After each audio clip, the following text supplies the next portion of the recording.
Jejak di Balik Kabut. Audiobook novel silat. Cerita, Esa Mintarja. Bab 75. Orang itu memang sekali-sekali mendengar Wijang tertawa. Tetapi ia tidak dapat mengamati wajah Wijang dan perempuan penjual nasi itu dengan jelas dalam kegelapan. "Nah, kau percaya?" bertanya Paksi. "Tidak. Aku tidak percaya," jawab laki-laki itu. Serangan-serangannya pun semakin lama menjadi semakin sengit. Namun serangan-serangan itu tidak mampu menguak pertahanan Paksi. "Jika kau tidak percaya, tanyakan sendiri kepada perempuan itu. Aku akan memberimu kesempatan lagi." "Tidak. Aku yakin bahwa perempuan itu tidak akan pernah menyukai orang lain." Paksi tertawa. Katanya, "Kau bertepuk sebelah tangan. Kawanku itu lebih muda darimu. Lebih tampan dan ilmunya pun lebih tinggi. Lalu apamu yang mempunyai kelebihan dari kawanku itu?" "Cukup. Salam turun?" Suara tertawa Paksi masih terdengar. Katanya, "Sebenarnya sore tadi perempuan itu sudah minta kawanku mengantarnya pulang. Tetapi kau telah datang dan mengaku bakal suaminya. Tetapi ternyata kau berbohong." "Diam. Diam kau," teriak laki-laki itu semakin keras. Yang terdengar kemudian adalah suara tertawa Paksi yang berkepanjangan. Laki-laki itu menjadi semakin marah. Wajahnya bagaikan terbakar. Suara tertawa Paksi terasa menusuk-nusuk jantungnya. Tetapi orang itu tidak dapat berbuat banyak. Serangan-serangannya selalu membentur tongkat Paksi yang berputaran. Bahkan justru tongkat Paksilah yang sekali-sekali telah menyentuh tubuhnya. Sementara itu, Wijang masih juga bertempur melawan perempuan penjual nasi Megana itu. Betapapun tangkasnya perempuan itu, tetapi berhadapan dengan Wijang, maka seakan-akan ia menjadi orang yang tidak berdaya sama sekali. Serangan-serangannya seakan-akan tidak berarti apa-apa bagi Wijang. Dengan gerak-gerak sederhana Wijang selalu dapat menghindarinya. Sekali-sekali menangkis dan menepis senjata perempuan itu. "Anak iblis," geram perempuan itu. "Ilmu apa yang kau pergunakan sehingga kau mampu menghindari serangan-seranganku? Kau pikir ilmu apa, hi? Apakah ilmuku bukan ilmu kanuragan seperti ilmumu? Persetan dengan ilmu iblismu." Wijang tertawa. Katanya, "Sebaiknya kau bawa saja bakul nasi Meganamu. Sebenarnya lah sulit untuk menemukan nasi Megana seperti nasi Megana yang kau buat itu." Perempuan itu tidak menjawab. Serangan-serangannya menjadi semakin cepat. Namun serangan-serangan itu sama sekali tidak menggoyahkan pertahanan Wijang. Sepasang pisau belati Wijang berputaran di kedua tangannya. Sekali-sekali tajamnya nampak berkilat di gelapnya malam. Namun Wijang sama sekali tidak berniat melukai perempuan itu. Ia ingin menangkapnya dan menyadap keterangannya tentang padepokan di belakang sekat itu. Sementara itu, pertempuran di halaman itu pun berlangsung dengan sengitnya. Ki Tumenggung Yudatama sendirilah yang menghadapi kepercayaan Ki Gede Lenglengan yang bertubuh raksasa itu. Para perampok yang datang dari padepokan Watu Kambang itu memang merasa heran, bahwa orang-orang upahan yang melindungi orang-orang yang menginap itu ternyata memiliki kemampuan yang tinggi. Lebih tinggi dari orang-orang upahan yang telah mengundurkan diri itu. Sementara itu, orang yang bertubuh raksasa itu pun menjadi sangat marah. Seorang yang menginap di penginapan itu ternyata memiliki ilmu yang tinggi yang mampu mengimbangi ilmunya. Pemilik penginapan itu sendiri menjadi heran. Orang-orang upahan yang dibawa oleh kedua orang anak muda itu telah berbuat jauh lebih banyak dari yang diharapkannya. Di hari-hari yang lain, mereka dengan rajin bekerja memelihara penginapan itu. Sedangkan pada saat bahaya yang menakutkan itu datang, mereka telah menunjukkan kemampuan mereka. Dalam pada itu, orang-orang yang menginap di penginapan itu pun benar-benar merasa dilindungi. Meskipun mereka juga harus bertempur melawan para perampok, tetapi mereka tidak bertempur seorang melawan seorang. Orang-orang yang menginap itu dapat saling membantu. Sementara orang-orang yang membawa pengawal, bertempur bersama-sama dengan pengawal-pengawal mereka. Sedangkan orang-orang upahan yang bekerja pada penginapan itu rasa-rasanya berloncatan di halaman dengan tangkasnya. Rasa-rasanya mereka berada di setiap jengkal tanah di halaman penginapan itu. Sementara itu, orang-orang dari padepokan Watu Kambang yang mendapat beban terberat telah terjerat pada lawan-lawan yang tangguh. Orang yang bertubuh raksasa itu ternyata tidak segera dapat mengalahkan lawannya yang mengaku bernama Resatama itu. Bahkan semakin lama menjadi semakin jelas bahwa Ki Resatama itu mampu mendesak kepercayaan Ki Gede Lenglengan. Dalam keadaan yang gawat, maka orang bertubuh raksasa itu pun berteriak. "Nyi Rumi, cepat selesaikan lawanmu itu. Jangan merasa belas kasihan lagi. Kita harus segera menyelesaikan tugas kita." "Aku akan membunuh tikus kecil ini," teriak perempuan yang disebut Nyi Rumi itu sambil menghentakkan kemampuannya menyerang Wijang. Tetapi Wijang pun tertawa. Dengan tangkasnya ia meloncat menghindar. Sementara itu Paksi pun berkata kepada lawannya, "Nah, kau lihat bahwa perempuan penjual nasi itu tidak bersungguh-sungguh? Jika pemimpinmu yang tubuhnya seperti buta ijo itu menyebut nama perempuan itu, tentu perempuan itu termasuk orang yang terpercaya di lingkungan kalian. Tetapi ia sengaja membiarkan kawanku itu memberikan perlawanan sekedarnya, karena ia memang menyukainya." "Tutup mulutmu," teriak laki-laki itu. Tetapi Paksi justru tertawa. Katanya, "Jangan merajuk. Nampaknya kau tidak akan sempat menyaksikan akhir dari permainan perempuan yang kau sebut bakal istrimu itu." Laki-laki yang marah itu telah menghentakkan ilmunya. Serangan-serangannya menjadi bertambah garang.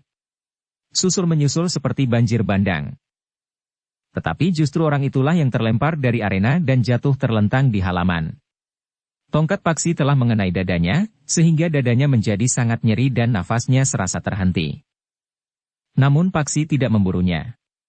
Dibiarkannya orang itu berusaha untuk bangkit dan memperbaiki keadaannya. Dengan mata menyala dipandanginya Paksi yang berdiri sambil memegangi tongkatnya dengan tangan kanannya, sedangkan tangan kirinya bertolak pinggang. "Bangkitlah, Kisanak. Menyerahlah. Barangkali itu akan lebih baik bagimu. Seandainya kau berhasil menyelamatkan diri dari arena pertempuran ini dan bahkan berhasil kembali ke sarangmu, apakah kau tidak akan dihukum oleh pemimpinmu?" Seorang perampok harus berhasil membawa kembali harta benda yang berharga atau mati di arena. Mereka yang kembali tanpa membawa hasil rampokannya, justru akan mengalami kesulitan yang gawat. Persetan dengan igauanmu. Aku adalah salah seorang di antara mereka yang pernah menjadi perampok. Ayahku adalah seorang perampok. Kakakku, pamanku dan semua laki-laki dalam keluargaku. Tetapi aku lari ketika ayah dan kakakku dibunuh oleh pemimpin perampok itu karena gagal merampok rumah seorang saudagar kaya. Sejak itu aku mendendam kepada semua perampok. Termasuk kau. Telinga orang itu bagaikan disentuh api.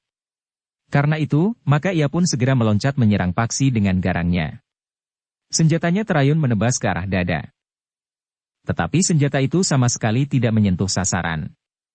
Bahkan demikian senjata orang itu meluncur di depan dada, Paksi telah memukul lambung orang itu. Orang itu terbungkuk kesakitan. Dengan tangan kirinya orang itu menekan lambungnya yang bagaikan terbakar.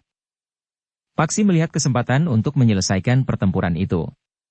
Ia dapat memukul tengkuk orang itu, sehingga orang itu akan terkapar mati di halaman penginapan itu.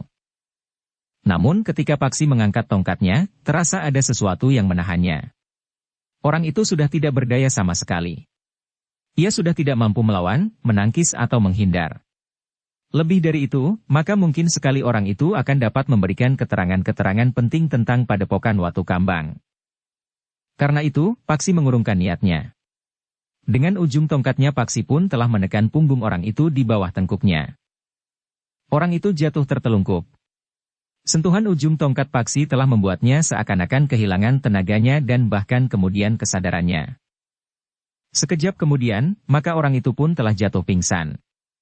Wijang pun melihat apa yang telah dilakukan oleh Paksi. Ternyata apa yang dilakukan oleh Paksi itu telah menimbulkan gagasan kepadanya untuk memperlakukan perempuan itu sebagaimana lawan Paksi. Karena itu, ketika perempuan itu menyerang dengan garangnya, Wijang telah melenting ke samping. Dengan cepat perempuan itu menggeliat, senjatanya terayun dengan derasnya, namun Wijang bagaikan telah hilang dari arena. Tetapi perempuan itu terkejut ketika ia merasa bahunya digamit dari belakang. Demikian ia berputar, maka dilihatnya Wijang berdiri di hadapannya. Namun perempuan itu tidak sempat berbuat apa-apa. Jari-jari Wijang telah menyentuh bahunya, di pangkal lehernya. Seperti lawan Paksi, perempuan itu pun kehilangan tenaganya. Perlahan-lahan ia jatuh di atas lututnya. Namun kemudian ia terguling terlentang di tanah. Perempuan penjual nasi Megana itu telah pingsan. Dalam pada itu, Wijang dan Paksi yang telah kehilangan lawan-lawannya itu pun segera terjun ke medan pertempuran, sehingga para perampok itu pun semakin mengalami kesulitan. Orang yang bertubuh raksasa itu menjadi semakin marah. Ketika ia melihat perempuan yang dipanggilnya Nyi Rumi itu terkapar, kemarahannya telah membakar ubun-ubunnya. Namun orang itu juga menyesali keterangan yang telah diberikan oleh Nyi Rumi, bahwa penginapan itu hanya dilindungi oleh beberapa orang yang tidak berarti. Namun ternyata orang-orang upahan itu adalah orang-orang yang berpengalaman dan memiliki keterampilan jauh lebih baik dari orang-orang upahan yang terdahulu. Tetapi para perampok itu sudah terlanjur terjun di medan yang menjadi bagaikan neraka itu. Bahkan lebih buruk dari kedatangan mereka yang pertama kali. Tetapi orang bertumbuh raksasa itu tidak dapat meninggalkan arena. Jika ia kembali ke padepokan, maka nasibnya justru akan menjadi sangat buruk. Karena itu, maka dikerahkannya ilmunya. Dihentakannya kekuatannya untuk menyerang pedagang yang memiliki ilmu yang tinggi itu. Namun kepercayaan Ki Gede Lenglengan itu tidak mampu mengimbangi kemampuan Ki Tumenggung Yudatama. Meskipun kepercayaan Ki Gede Lenglengan itu mempunyai tenaga dan kekuatan yang sangat besar, serta memiliki ilmu yang tinggi dan pengalaman yang luas, namun ia telah membentur perlawanan seorang tumenggung prajurit Pajang yang terlatih serta mempunyai pengalaman yang tidak kalah luasnya dengan orang bertubuh raksasa itu. Karena itu, maka bagaimanapun juga orang bertubuh raksasa itu mengerahkan kemampuannya, namun akhirnya, ia tidak dapat mengelak dari satu kenyataan, bahwa ia tidak dapat memenangkan pertempuran itu. Tetapi orang itu sama sekali tidak mau mendengarkan peringatan-peringatan yang diberikan oleh Ki Tumenggung. Orang yang bertubuh raksasa itu memang tidak pernah bermimpi untuk pada suatu saat ia akan menyerah saat melawan calon korbannya. Karena itu, maka Ki Tumenggung pun tidak mempunyai pilihan lain. Perlawanan orang bertubuh raksasa itu harus diakhiri. Sebuah teriakan penuh gejolak kemarahan serta umpatan-umpatan kasar telah mengakhiri perlawanan orang bertubuh raksasa itu. Dalam pada itu, orang-orangnya pun menjadi kehilangan pegangan. Tetapi mereka menyadari apakah yang akan terjadi atas diri mereka jika mereka mencoba melarikan diri dan kembali ke padepokan. Ki Gede Lenglengan tidak pernah mau mengampuni. Orang itu tidak pernah mau mendengarkan penjelasan dari para pengikutnya jika mereka terpaksa melarikan diri dan kembali ke padepokan. Karena itu, sebagian dari para perampok itu memang memilih bertempur sampai mati. Namun sebagian yang lain memilih menyerah daripada harus kembali menghadap Ki Gede Lenglengan atau lari kemanapun. Menjelang dini pertempuran pun telah berakhir. Ada 6 orang perampok yang dapat ditawan. Yang lain telah terbunuh di pertempuran. Sedangkan yang melarikan diri, telah memilih lari menjauhi padepokan di kaki Gunung Merapi itu. Mereka akan menjadi pengembara yang tidak tahu kapan akan berakhir serta apa yang akan terjadi atas diri mereka. Sementara itu, ada 2 orang upahan yang terluka agak parah. 7 yang lain terluka ringan. Sedangkan 2 orang yang sedang menginap telah terluka agak parah pula, meskipun tidak membahayakan jiwa mereka. Beberapa orang tergores senjata sehingga terluka, meskipun hanya luka ringan. Pemilik penginapan itu menjadi sibuk. Bersama beberapa orang upahan, ia merawat orang-orang yang terluka. Dipanggilnya seorang tabib terbaik di padukuhan itu untuk segera mengobati orang-orang yang terluka, terutama yang terluka parah. Dalam pada itu, Wijang dan Paksi telah berbicara dengan Ki Tumenggung Yudatama. Bahkan di antara para tawanan itu terdapat seorang perempuan yang nampaknya mempunyai pengaruh yang besar bagi padepokan itu. Kita akan mengumpulkan mereka yang tertawan, berkata Ki Tumenggung. Ki Tumenggung pun telah menjelaskan pula alasannya, kenapa ia tidak memberikan isyarat untuk memanggil para prajurit yang berkemah di tepi hutan. Ada tugas khusus untuk mereka. Tugas apa, Ki Tumenggung? Bertanya Wijang. Aku akan memerintahkan lurah prajurit yang bertugas di antara mereka. Ia harus datang dengan prajurit-prajuritnya, dengan ciri-ciri keprajuritannya. Mereka akan dapat membawa para tawanan yang ada di penginapan ini ke Pajang. Namun mereka harus segera kembali ke perkemahan mereka. Wijang dan Paksi mengangguk-angguk. Mereka mengerti apa yang dimaksud oleh Ki Tumenggung Yudatama. Sebenarnya lah selagi terjadi kesibukan untuk merawat orang-orang yang terluka, seorang lurah prajurit dalam penyamaran telah menghadap Ki Tumenggung. Sementara Wijang dan Paksi justru telah menghilang dari penginapan itu. Ki Tumenggung pun telah memberikan perintah-perintah, apa yang harus dilakukannya. Dalam pada itu, pemilik penginapan itu memang agak menjadi bingung ketika seorang yang menginap di penginapan itu bertanya, apakah mereka yang ingin pergi ke Nglungge dapat melanjutkan perjalanannya esok pagi sebagaimana direncanakan. Selagi pemilik penginapan itu masih menimbang-nimbang, Ki Tumenggung yang dikenal sebagai Ki Resatama itu pun berkata, kita akan meneruskan perjalanan esok. Jika aku tidak pergi esok pagi, aku akan dapat terlambat. Tetapi bagaimana dengan pengawalan yang seharusnya kami lakukan? Kenapa? Bukankah tidak ada seorang pengawal pun yang terbunuh?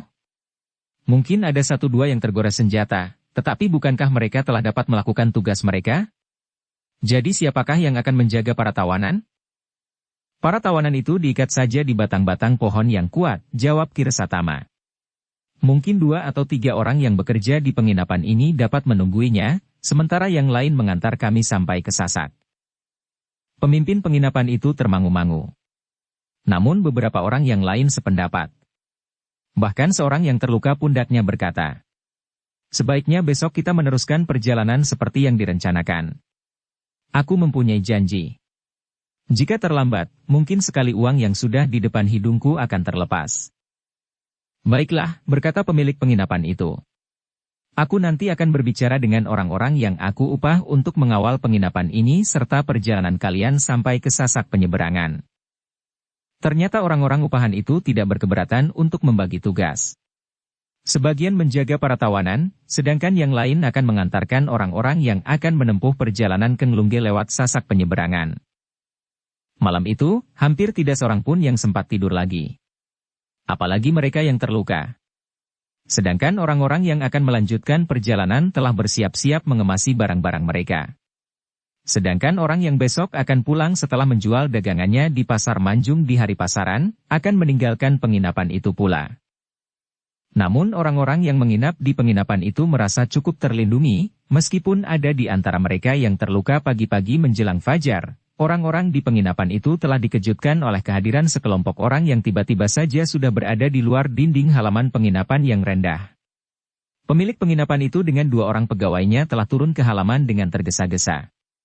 Mereka melihat orang yang bertugas di regol telah membuka pintu regol halaman. Siapakah mereka? Bertanya pemilik penginapan dengan cemas. Sekilas ia menduga bahwa orang-orang yang diupahnya bekerja padanya itu telah diselundupkan oleh sekelompok perampok yang lain, yang ternyata datang kemudian. Namun salah seorang pengawal di pintu regol itu menjawab. Sekelompok prajurit Pajang. Prajurit Pajang, pemilik penginapan itu terkejut. Sebenarnya lah yang memasuki halaman penginapan itu adalah sekelompok prajurit yang dipimpin oleh seorang lurah prajurit. Dengan tergesa-gesa pemilik penginapan itu pun telah menemuinya dan berkata, selamat datang di penginapanku, Kisanak. Aku, Ki Lurah Trunawara datang mengemban tugas. Tugas apa, Kisanak? Kami mendapat perintah untuk membawa para perampok yang tertawan ke Pajang. Para perampok? Demikian cepat Pajang mendengar peristiwa ini dan demikian cepat Ki Lurah sampai di sini. Petugas sandi kami telah mencium rencana ini sejak kemarin sore. 2 orang di antara para perampok itu telah membicarakan rencana ini. Petugas sandi itu segera melaporkan kepadaku di perkemahan kami. Tetapi kami datang terlambat, meskipun kami bergerak cepat. Kami mendapat laporan dari petugas sandi kami yang lain, bahwa pertempuran sudah selesai. Para petugas di penginapan ini berhasil menghancurkan gerombolan perampok itu. Oh, pemilik penginapan itu menarik nafas panjang. Namun ia sempat juga bertanya. Di mana perkemahan Ki Lurah, sehingga Ki Lurah datang terlambat? Lurah prajurit itu mengerutkan dahinya. Namun kemudian ia pun berkata, apakah Kisanak merasa perlu mengetahui di mana kami berkemah? Tidak. Bukan maksudku. Aku hanya ingin mengatakan bahwa Ki Lurah tentu berkemah di tempat yang jauh. Tidak terlalu jauh. Tetapi perjalanan petugas sandi kami dan perjalanan pasukan kami memerlukan waktu. Pemilik penginapan itu tidak bertanya lagi. Namun seorang pengawalnya berkata, untunglah kami dapat mengatasi sendiri keadaan ini. Jika tidak, maka yang Ki Lurah temukan di sini adalah mayat-mayat kami. Ki Lurah Trunawara mengerutkan dahinya. Namun sambil menarik nafas dalam-dalam ia pun berkata, kami memerlukan kerjasama yang baik dengan mereka yang memerlukan bantuan kami. Jika saja kami tahu sejak kemarin, maka kami tidak akan terlambat. Tetapi petugas sandi kami baru dapat mencapai perkemahan semalam. Kami berharap pada kesempatan lain, setiap bentuk kecurigaan terhadap kemungkinan buruk, kami dapat diberitahu secepatnya agar kami tidak terlambat. Tetapi kami tidak tahu di mana Ki Lurah berkemah. Kalian tidak perlu mencari aku. Yang aku maksudkan dengan kami adalah prajurit Pajang dimanapun para prajurit itu berada. Terima kasih, Ki Lurah, berkata salah seorang upahan yang mengawalnya. Apakah Kisanak merasa perlu mengetahui di mana kami berkemah? Pagi itu juga, para prajurit Pajang itu telah mengambil dan membawa para perampok yang tertawan, termasuk perempuan cantik penjual nasi Megana yang telah terbangun dari pingsannya. Demikian para prajurit meninggalkan diri, sebagian dari orang-orang yang menginap di penginapan itu akan meneruskan perjalanan ke Nglungge. Sebagian lagi memang akan pulang setelah seharian menggelar dagangannya di Pasar Manjung. Para pengawal pun telah dibagi. 10 orang akan mengawal mereka yang akan meneruskan perjalanan. Selebihnya, kecuali yang terluka parah, akan menjaga penginapan itu serta merawat kawan-kawan mereka. Para pengawal yang terluka ringan sama sekali tidak menghiraukan luka-luka mereka. Mereka masih saja menjalankan tugas mereka dengan baik. Namun dalam pada itu, pemilik penginapan itu sudah tidak dapat menemukan lagi 2 orang anak muda yang menyebut diri mereka pengembara. Pada saat pertempuran berlangsung keduanya nampak ada di halaman. Namun kemudian keduanya telah hilang. Sebenarnya Lah Wijang dan Paksi telah mengikuti para prajurit Pajang yang membawa para tawanan ke Pajang. Wijang dan Paksi ingin mendengar dari mereka, apakah di padepokan itu terdapat beberapa anak muda yang disebut angkatan mendatang. Namun para prajurit itu, setelah menyerahkan para tawanan, telah kembali lagi ke dalam tugas mereka di perkemahan mereka, di pinggir hutan di dekat Padukuhan Manjung. Perempuan penjual nasi itu terkejut ketika di hari berikutnya pintu bilik tahanannya terbuka. Ia melihat 2 orang yang telah membeli nasi Megana di dekat penginapan itu. Kita bertemu lagi Mbok Kayu, desis Wijang yang kemudian duduk di sebuah amben kayu bersama Paksi. Sementara perempuan itu duduk di bibir pembaringan di bilik tahanan itu. Siapa kau sebenarnya? Bertanya perempuan itu. Namaku Wijang dan ini adalah adikku, Paksi. Kami adalah pengembara yang menempuh perjalanan tanpa akhir. Omong kosong. Jika kalian benar pengembara, kalian tidak akan dapat memasuki barak tahanan ini. Wijang tersenyum. Katanya. Kau benar. Tetapi bagimu siapapun aku, itu tidak penting. Lalu, apa maksudmu? Mbok Kayu, desis Wijang. Namun kata-katanya terputus. Jangan panggil aku Mbok Kayu. Panggil aku Rumi. Kau tentu mendengar kawanku itu memanggil namaku. Baiklah, Rumi. Aku datang untuk minta pertolonganmu. Pertolonganku? Apa yang dapat aku lakukan? Aku hanya seorang penjual nasi. Mungkin pada suatu hari aku ingin kau menolong membuat nasi Megana bagi kami. Tetapi kali ini kami ingin tahu, siapa saja yang berada di padepokan itu. Bukankah di padepokan itu ada beberapa orang anak muda yang sedang ditempa untuk menjadi kekuatan bagi angkatan mendatang? Aku tidak tahu maksudmu. Rumi, kami ingin tahu, ada beberapa orang anak muda yang berada di padepokanmu. Maksudku, anak-anak muda atau remaja yang sudah menjelang dewasa, yang ditempa dengan laku yang berat. Karena di bahu merekalah perjuangan di masa datang akan dibebankan. Tanpa mereka, perjuangan di masa mendatang akan terputus. Aku tidak tahu. Aku tidak pernah berada di padepokan. Aku berada di Manjung dan menjual nasi Megana setiap hari. Kau sudah mulai berbohong. Kau tidak menjual nasi Megana setiap hari, potong Paksi. Sementara itu kau sudah sekitar 3 bulan tidak berjualan pada saat penginapan itu ditutup. Baru kemudian kau mulai berjualan lagi setelah penginapan itu dibuka kembali. Jangan mengigau. Jangan berkata kasar kepadaku, potong Paksi. Kata-kata kasar itu akan dapat mendorong seseorang untuk berlaku kasar. Lebih baik kita berbicara dengan baik. Yang kau katakan itu tidak benar. Jangan membohongi kami. Kami hampir setiap hari berada di sekitar pasar itu. Kami tahu banyak hal tentang kau. Tentang padepokanmu yang terpisah dari dunia luar oleh sekat yang memang sengaja dibuat. Jika kau sudah tahu, kenapa kau bertanya kepadaku? Yang ingin aku ketahui adalah khususnya tentang anak-anak muda bagi angkatan mendatang. Aku tidak tahu tentang angkatan mendatang. Aku tidak pernah melihat ada anak-anak muda di padepokan itu. Kami menjadi kecewa. Sebenarnya kami ingin berbicara lebih panjang. Tetapi karena kau telah membohongi kami, maka agaknya kami lebih baik tidak memperpanjang perbincangan ini. Sebab apapun yang kau katakan, tentu tidak berdasarkan pada kebenaran. Iya, sambung Wijang. Nampaknya tidak ada gunanya pembicaraan kami ini. Tetapi kami akan mencoba berbicara dengan calon suamimu. Orang itu bukan calon suamiku. Kau tidak usah merasa malu. Bukankah wajar jika seorang perempuan yang sudah dewasa itu mempunyai calon suami? Tidak. Tetapi bukan laki-laki itu. Orang itu suka kepadamu. Ia tentu mencintaimu. Kami kawan bertugas. Mungkin itu sikapmu. Tetapi sikapnya berbeda. Karena itu, maka kami berniat untuk menempatkan kau dan calon suamimu itu berdekatan. Jangan. Jauhkan orang itu daripadaku. Aku tidak menyukainya bagaimanapun sikapnya kepadaku. Jangan begitu. Kau tidak perlu berpura-pura. Kalian perlu berbohong tentang keadaan padepokanmu, tetapi kau tidak perlu berbohong tentang calon suamimu. Tidak. Aku berkata sejujurnya. Wijang dan Paksi tertawa. Dengan nada tinggi Paksi pun berkata, kau sudah berbohong tentang hari-harimu pergi ke pasar berjualan nasi. Kau sekarang berbohong tentang bakal suami. Sehingga aku yakin, bahwa tidak ada yang pernah kau katakan apa adanya. Kau adalah seorang yang sangat jauh dari kebenaran. Tidak. Aku bukan seorang pembohong dan suka berpura-pura. Bukankah wajar jika aku mengemban rahasia dari lingkunganku? Tetapi tidak tentang calon suami. Sudahlah, Bokayu, berkata Paksi. Tenanglah. Jika kau berbohong dengan mapan dan tegas, maka kebohonganmu tidak akan terlalu jelas. Tidak. Aku tidak bohong. Sampai ketemu, Bokayu. Panggil namaku.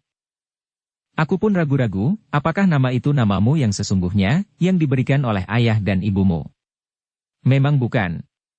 Aku berkata sejujurnya, namaku yang sebenarnya adalah Wigati. Wijang dan Paksi tertawa pula. Di sela-sela derai tertawanya Paksi pun berkata, nah, begitu. Kebohongan yang serta-merta memang menimbulkan kesan kelugasan. Aku berkata sesungguhnya. Aku tidak bohong, perempuan itu berteriak. Tetapi Wijang dan Paksi masih saja tertawa. Dengan nada datar Wijang pun berkata, sudahlah. Jangan berteriak. Tidak ada manfaatnya. Kau tidak dapat memaksa kami percaya dengan teriakan-teriakanmu itu. Kau adalah salah satu wujud dari seorang perempuan yang palsu, pura-pura dan lamis. Tidak. Tidak. Jangan nilai aku seperti itu. Aku memang menyembunyikan rahasia padepokanku. Itu wajar. Tetapi aku bukan seorang yang palsu dan berpura-pura. Ketika Wijang dan Paksi melangkah keluar, maka perempuan itu berdesis. Tunggu. Wijang dan Paksi memang berhenti. Ia melihat perempuan itu menutupi wajahnya sambil menahan tangis. Wijanglah yang kemudian berkata, sekarang kau tawarkan air matamu. Kau kira air matamu itu dapat mengelabuhi kami? Selamat tinggal. Aku tidak dapat membantumu jika kau dihadapkan kepada petugas yang akan memeriksamu. Tangis perempuan itu bagaikan dihentakkan. Seperti bendungan yang pecah, air matanya mengalir di sela-sela jarinya. Kenapa kalian tidak membunuh aku saja di medan? Kematian yang pantas bagi sebuah perjuangan. Kematian itu akan membebaskan dari siksaan yang keji seperti ini. Siksaan yang keji, bertanya Wijang. Kau memang aneh-aneh saja, Wigati. Itu jika benar namamu Wigati. Aku tidak menyentuhmu, apalagi menyakitimu. Aku tidak memukulimu dengan rotan setelah kau terikat di patok kayu sebagaimana dilakukan oleh Ki Gede Lenglengan. Tiba-tiba saja tangis Wigati terputus. Dipandanginya Wijang dan Paksi berganti-ganti. Dengan suara bergetar perempuan itu pun bertanya. Dari mana kalian mengetahuinya? Kau merasa aneh, bahwa aku mengetahui rahasia padepokanmu yang tersekat itu? Bokayu, kau tertawan sekarang. Mungkin kau tidak akan lepas dalam waktu singkat. Karena itu, kau boleh mengetahui bahwa aku sudah sering berada di dalam padepokanmu. Kita memang belum pernah bertemu di padepokan itu. Tetapi aku tahu letak sanggar, letak bilik untuk menawan orang-orang yang dianggap bersalah oleh Ki Gede Lenglengan, bahkan aku tahu di mana dapur padepokanmu berada. Aku tahu bahwa ada 3 buah sumur di lingkungan padepokanmu itu. Aku tahu bahwa senggot timba sumur-sumur itu bertumpu pada pohon randu. Oh, aku tahu bahwa bakal suamimu itu keluar dari sekat padepokanmu di dini hari, menghubungimu di pasar yang sedang ramai sekali karena hari itu hari pasaran. Di luar sadarnya perempuan itu mengangguk-angguk. Katanya, banyak yang telah kau ketahui. Banyak. Tetapi belum semuanya. Kami mengharap bahwa kau bersikap jujur. Justru karena kau seorang perempuan. Tetapi ternyata harapanku itu sia-sia. Aku justru berbicara dengan seorang yang dalam segala hal tidak pernah berkata sebenarnya. Jangan menilai aku seperti itu. Sudah aku katakan, bukankah wajar jika aku menyembunyikan rahasia padepokanku? Tetapi itu adalah bagian dari perjuanganku. Bukan karena sifat dan watakku yang palsu dan berpura-pura. Baik. Baik. Kami akan mencoba mengerti. Tetapi jangan salahkan kami jika kami tetap tidak melihat setitik kebenaran pun di dalam dirimu. Perempuan itu menangis lagi. Namun Wijang dan Paksi tidak menghiraukannya lagi. Keduanya pun kemudian meninggalkan bilik itu. Sepeninggal Wijang dan Paksi, maka tangis perempuan itu meledak lagi. Ia tidak mendengar pintu biliknya ditutup dan diselarak. Beberapa lama perempuan itu menangis. Ketika ia terdiam, maka ia mendengar selarak pintu biliknya diangkat. Sejenak kemudian, pintu bilik itu pun terbuka. Seorang prajurit memasuki ruang itu sambil membawa makan dan minum bagi perempuan itu. Kisanak, berkata perempuan itu. Suaranya dalam sekali. Bahkan agak serak dan bergetar. Prajurit yang membawa makan dan minum itu termangu-mangu. Kau kenal kedua orang yang tadi memasuki bilik ini? Prajurit itu memandang perempuan itu dengan tajamnya. Prajurit itu kemudian bahkan bertanya. Apakah kau belum tahu siapakah mereka itu? Belum, Kisanak. Yang seorang adalah Pangeran Benawa, putra Kanjeng Sultan Hadiwijaya. Yang seorang namanya Paksi. Putra Kitumenggung Sarpabiwada. Pangeran Benawa dan putra Kitumenggung Sarpabiwada? Iya, kenapa? Wajah perempuan itu menjadi sangat tegang. Ternyata anak muda itu adalah orang terpenting di Pajang setelah Kanjeng Sultan sendiri. Sedangkan yang seorang lagi justru menimbulkan persoalan di dalam hatinya. Bukankah Kitumenggung Sarpabiwada itu salah seorang pemimpin yang berdiri di pihak Haryawisaka? Meskipun perempuan itu belum pernah bertemu dengan Kitumenggung, tetapi ia sudah pernah mendengar namanya. Perempuan itu pun tahu bahwa Kitumenggung telah tertangkap, justru sebelum Haryawisaka sendiri. Perempuan itu tidak menjawab. Tetapi wajahnya tertunduk lesu. Sejenak kemudian, prajurit itu pun telah keluar dari dalam bilik itu. Sementara perempuan yang dipanggil Rumi tetapi menurut pengakuannya bernama Wigati itu menjatuhkan dirinya menelungkup di pembaringan. Makan dan minum yang diletakkan di atas amben kayu itu tidak segera menarik perhatiannya. Hari itu adalah hari-hari yang basah bagi Wigati. Setiap kali air matanya menitik di luar kendali. Sebelumnya ia adalah seorang perempuan yang tabah, yang ditempa oleh gejolak keinginannya untuk ikut berjuang. Selama ini jantungnya bergelora bersama dengan para pengikut Haryawisaka yang lain yang ingin mendesak dan menyingkirkan Karbet dari tahta di Pajang. Meskipun ia seorang perempuan, tetapi bekal kemampuannya dalam olah kanuragan telah menempatkannya pada tempat yang penting di padepokan yang dipimpin oleh Ki Gede Lenglengan itu. Bahkan justru karena ia seorang perempuan, maka ia mempunyai kesempatan yang lebih baik dari seorang laki-laki. Ketika malam kemudian turun, terasa betapa sepinya bilik tahanan itu. Wigati itu sekali-sekali mendengar para prajurit yang bertugas di luar bilik tahanan terbatuk-batuk kecil. Sekali-sekali terdengar mereka berbincang perlahan-lahan. Namun kemudian sepi kembali. Sulit bagi Wigati untuk segera tidur. Terbayang kembali sikap kedua orang yang mengaku bernama Wijang dan Paksi. Kata-kata mereka pun terngiang kembali di telinganya, bahkan seakan-akan kata-kata itu telah diucapkan kembali. Apakah aku memang seorang pembohong? Orang yang tidak dapat dipercaya? Pura-pura dan lamis, pertanyaan itu rasa-rasanya bergejolak di dalam dadanya. Wigati pun mencoba mencari jawabnya. Sikapnya itu adalah sikap yang wajar sebagai seorang yang tengah memperjuangkan cita-cita. Aku memang berpura-pura. Wigati itu menggeram. Tetapi itu bukan sikap dan watakku. Itu adalah sikap dan watak yang dituntut oleh perjuangan yang sedang berlangsung. Dan bahkan akan berlangsung lama sekali. Wigati menutup wajahnya. Namun masih saja nampak di angan-angannya sikap kedua orang anak muda yang berbicara sambil menertawakannya. Begitu hinakah aku, sehingga aku pantas untuk ditertawakannya? Namun Wigati itu pun kemudian tertidur karena ia menjadi sangat letih setelah menangis dan bergumul dengan dirinya sendiri. Namun saat itu terdengar kokok ayam jantan untuk yang terakhir kalinya sebelum matahari terbit di hari berikutnya. Ketika langit mulai menjadi terang, ternyata Wigati itu telah terbangun setelah terlena beberapa saat. Ia pun kemudian mengetuk pintu untuk minta izin pergi ke Pakiwan. Seorang prajurit telah membuka pintu itu dan kemudian berdua bersama seorang kawannya, prajurit itu mengantar Wigati pergi ke Pakiwan yang khusus. Dalam pengawasan yang ketat, Wigati itu pun kembali ke biliknya setelah mandi. Ketika matahari naik sepenggalah, seorang prajurit telah masuk ke dalam biliknya membawa makan dan minumnya. Pagi itu, perut Wigati terasa lapar.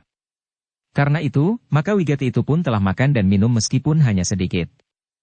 Demikian Wigati selesai makan dan minum, maka pintu bilik itu pun telah terbuka lagi. Wigati terkejut ketika ia melihat kedua orang yang mengaku bernama Wijang dan Paksi itu berdiri di muka pintu.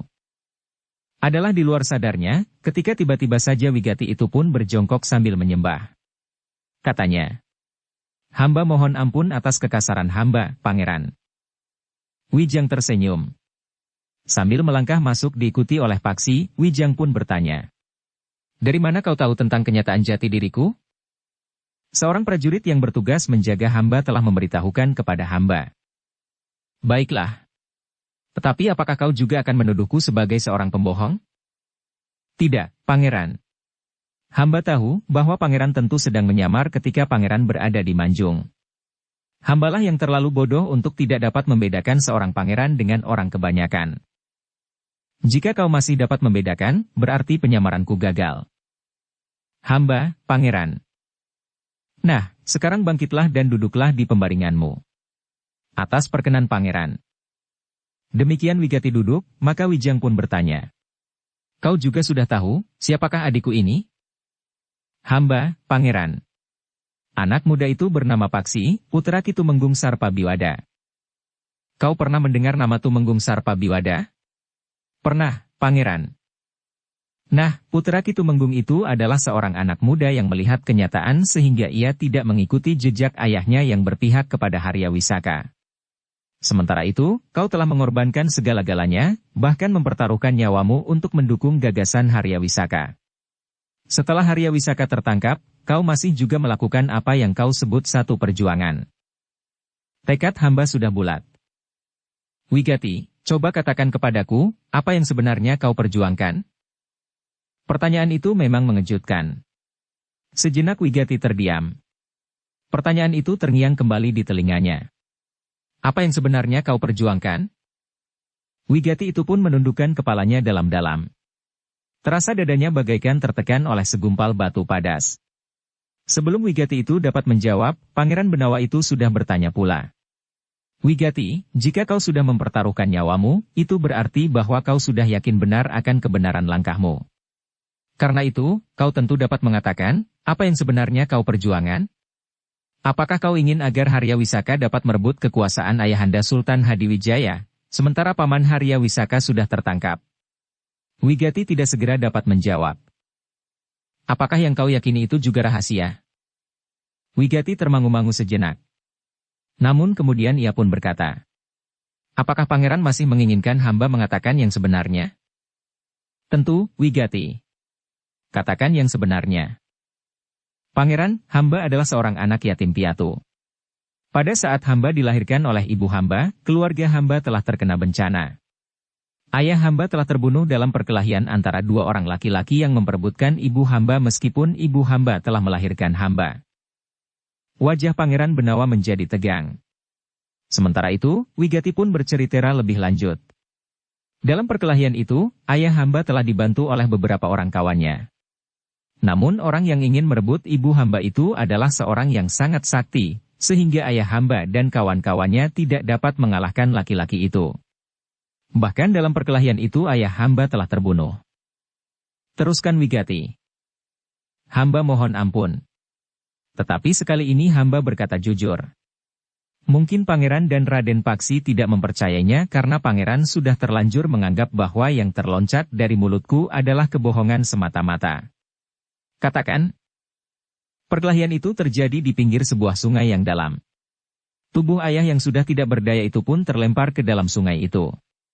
Kawan-kawan ayah membutuhkan waktu hampir sehari penuh untuk mencari tubuh ayah yang ternyata telah membeku. Ayah tidak tertolong. Lalu apakah ibumu dibunuhnya juga? Orang itu menginginkan ibu. Karena itu, maka ibu tidak akan dibunuhnya. Tetapi ibuku telah membunuh diri. Oh, Wijang dan Paksi mengangguk-angguk. Siapa laki-laki itu? Wigati memandang wajah Pangeran Benawa sekilas. Namun Wigati pun segera menunduk dalam-dalam. Siapa laki-laki itu, Wigati? Hamba mohon ampun, Pangeran.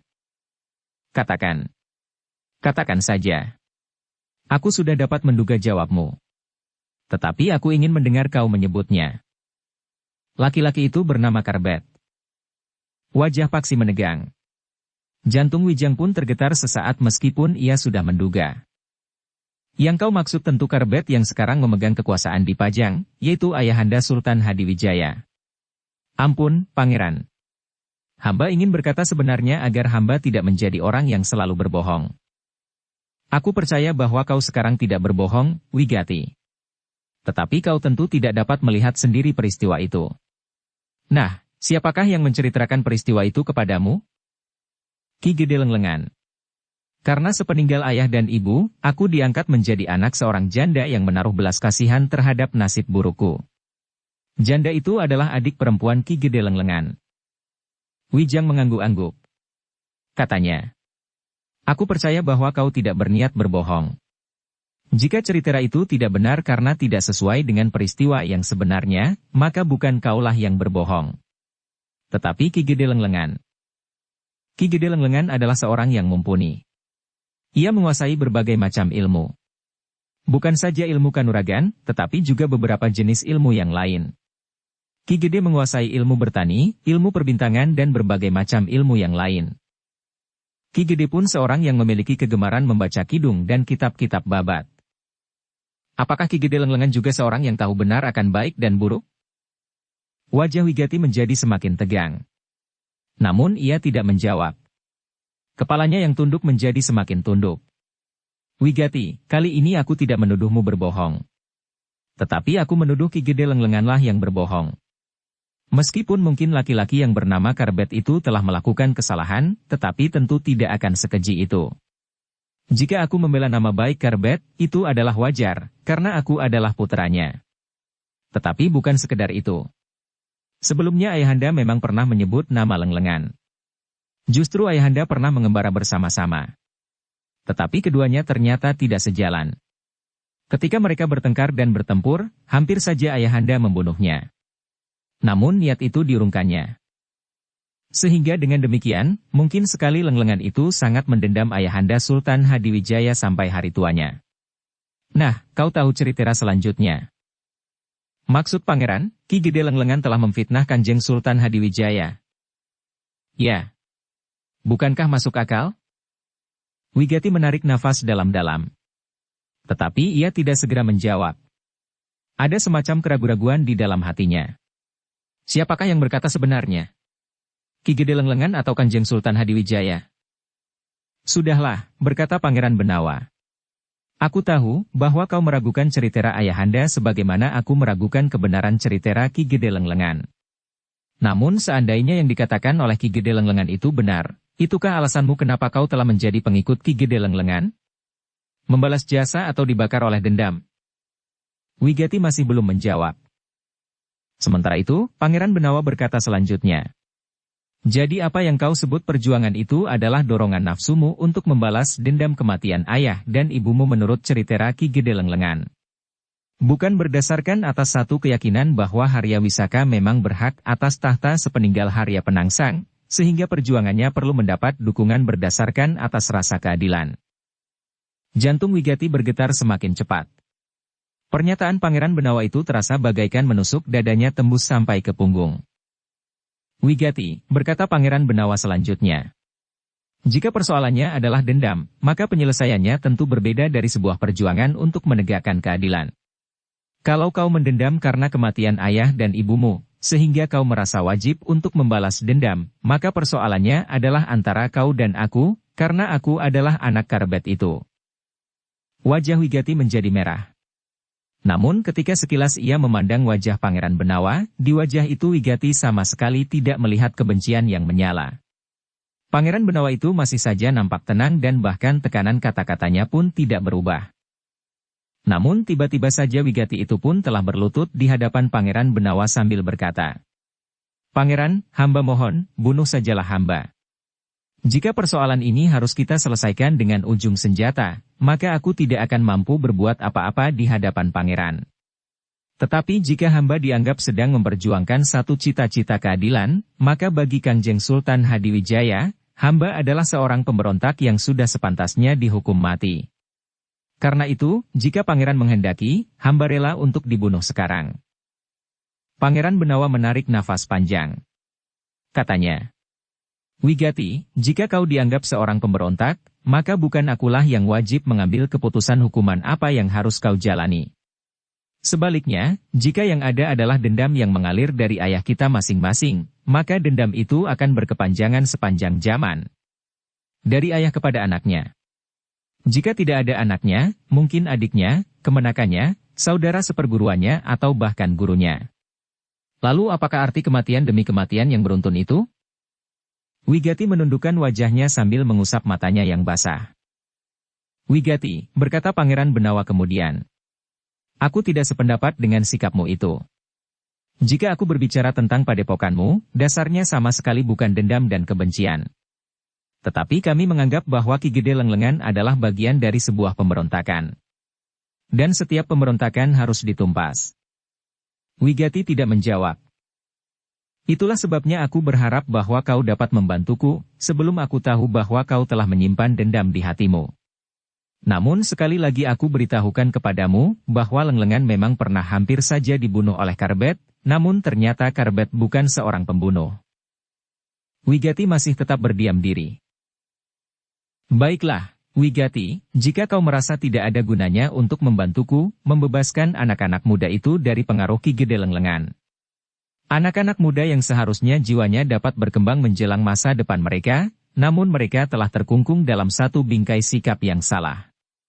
Anak-anak muda itu akan kehilangan pribadi mereka masing-masing.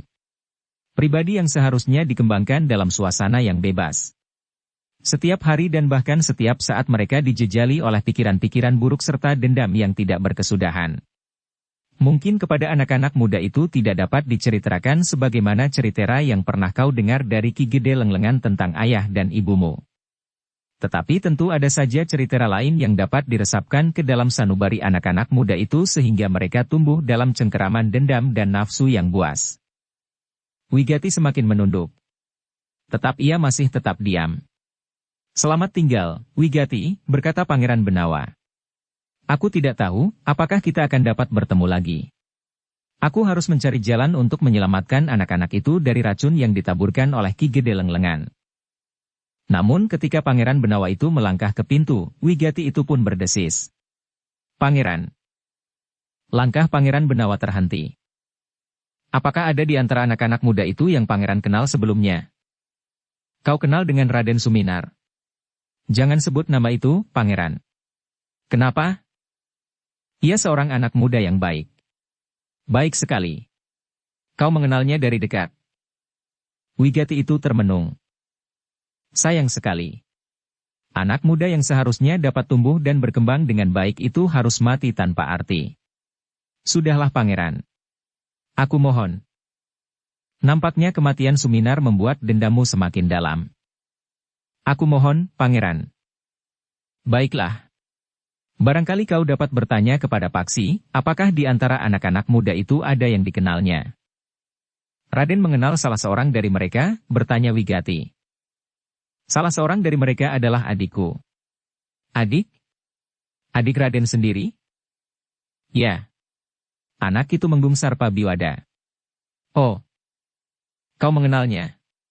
Wigati termangu-mangu. Sementara itu Paksi pun berkata. Adikku ada di antara anak-anak muda itu. Pada saat terakhir aku bertemu, justru pada saat adikku itu berusaha melarikan diri dari kota, ia sudah sampai hati untuk mencoba membunuhku. Mencelakakan adik perempuannya dan sama sekali tidak menghormati ibu lagi.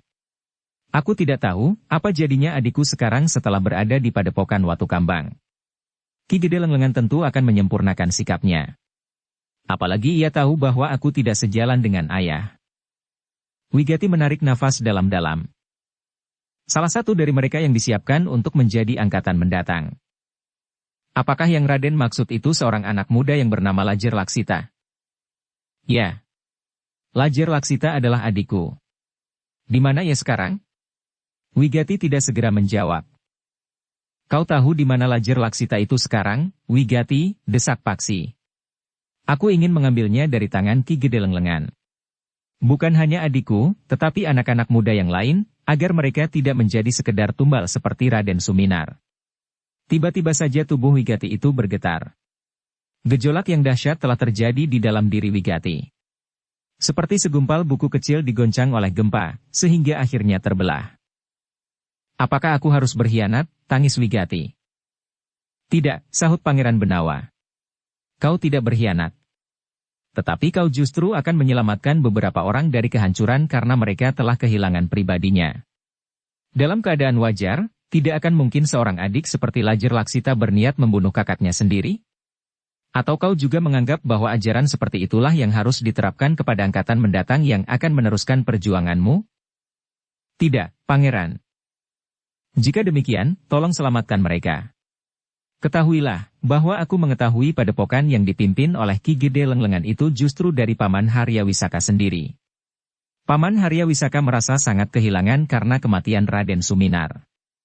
Paman pun kemudian berpendapat bahwa jangan ada Suminar-Suminar lain lagi yang mengalaminya.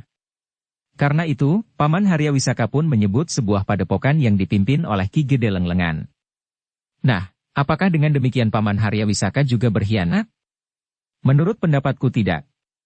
Pada saat terakhir, sebelum Paman Haryawisaka harus memasuki bilik tahanannya, maka ia telah memberikan petunjuk yang sangat penting bagi kami. Pangeran berkata sebenarnya. Aku berkata sebenarnya. Wigati terdiam sejenak. Namun kemudian ia pun berkata. Pangeran Benawa dan Raden Paksi, aku tidak tahu, apakah aku berkhianat atau justru menyelamatkan pribadi beberapa orang anak muda itu. Tetapi baiklah aku berkata dengan jujur, bahwa anak-anak muda itu sudah tidak berada di padepokan Watu Kambang. Darah Paksi tersirap sampai di kepala. Dengan serta-merta ia pun bertanya. Di mana mereka sekarang?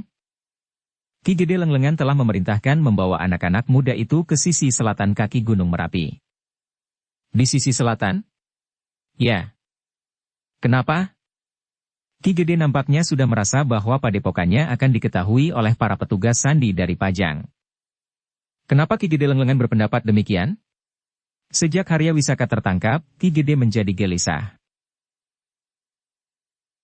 Bersambung ke bab 76. Dukung kami dengan subscribe, follow, like, komen dan share. Terima kasih.